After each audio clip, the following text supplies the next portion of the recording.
আসসালামু আলাইকুম। আজকে আমি শেয়ার করব আমার পিৎজা রেসিপি, যেটা একটু ডিফারেন্ট ওয়েতে। সো শুরুতে আমি আমার পিৎজা সসটাকে মেক করে নিচ্ছি। সো আমি এখানে ইউজ করেছি অনিয়ন, আদা রসুন বাটা, পরিমাণ মতো লবণ, হলুদের গুঁড়া, মরিচের গুঁড়া, একটুখানি ব্ল্যাক পেপার বেশি করে অ্যাড করেছি আমি, ইটালিয়ান সিজনিং আর টমেটো পেস্ট।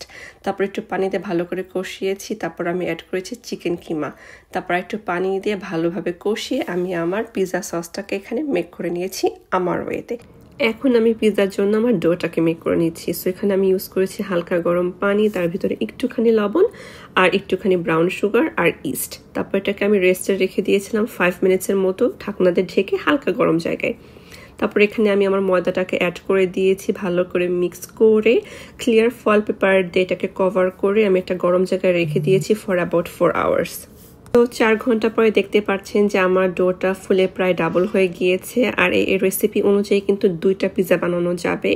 সো আমি ডোটাকে 2টা ভাগে ভাগ করে তারপর এইভাবে ফোল্ড করে করে আমার ডোটাকে রেডি করে নিই। তো আমি ইচ পোর্শনকে অ্যাবাউট 8 টাইমস ফোল্ড করেছি, এইভাবে হালকা করে ময়দা হাতে ভরিয়ে নিয়ে।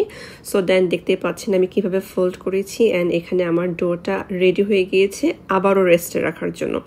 সো আমি এখন এই ডোটাকে একটুখানি একটা বাটিতে তেল মেখে ইচ ডো অবভিয়াসলি সেপারেটলি 2টা আলাদা বোলে করে ফ্রিজে রেখে দিব ওভারনাইট। এখন নেক্সট ডে আমি পিৎজাটাকে বানানোর জন্য এভাবে ডোটাকে হালকাভাবে প্রেস করে করে স্প্রেড আউট করে নিয়েছি। এখন যেটা করছি সেটা হচ্ছে আমি তো স্টাফড ক্রাস্ট পিৎজা বানাবো। সো সেই জন্যই আমি চিজ স্টিক নিয়েছি। তারপর সেটাকে হ্যাফ করে আমি ক্রাস্টের কর্নার দিয়ে দেখতে পাচ্ছেন যে ফোল্ড করে দিয়ে এটাকে একটা স্টাফড ক্রাস্ট যেহেতু সেই জন্য একটা শেপ দিয়ে নিচ্ছি যাতে চিজ মেল্ট হয়ে বাইরে বের হয়ে না আসে। সো দেন আমার এটা স্টাফড ক্রাস্ট রেডি হওয়ার পরে আমি একটা ফর্কের মাধ্যমে কয়েকটা হোল করে দিচ্ছি যাতে পিৎজাটা ইভেনলি কুক হয়। তারপরে আমি এখানে স্প্রেড আউট করে দিচ্ছি আমার সেই পাস্তা সস, যেটা আমি তার আগের দিন রাত্রে মেক করে রেখে দিয়েছিলাম। তারপর বেশি করে চিজ দিয়েছি, তারপর একটু অ্যাড করেছি অনিয়ন আর একটুখানি ধনিয়া পাতা।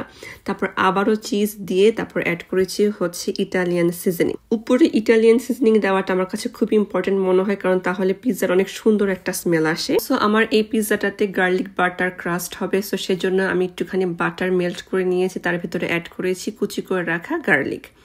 তারপরে আপনারা দেখলেন যে আমার ওই পিৎজাটা কিন্তু একদম রেডি। আমি সেম ওয়েতে আরেকটা পিৎজা বানাবো, বাট এবার আমি গার্লিক বাটার দিচ্ছি না ক্রাস্টে। সো দুইভাবে বানাচ্ছি, কারণ হচ্ছে আমার মেয়ে গার্লিক বাটার ক্রাস্ট দিলে সে খাবে না, and also at the same time এটাতে আমি ধনিয়া পাতা দিব না, কারণ আমার মেয়ে খাবে।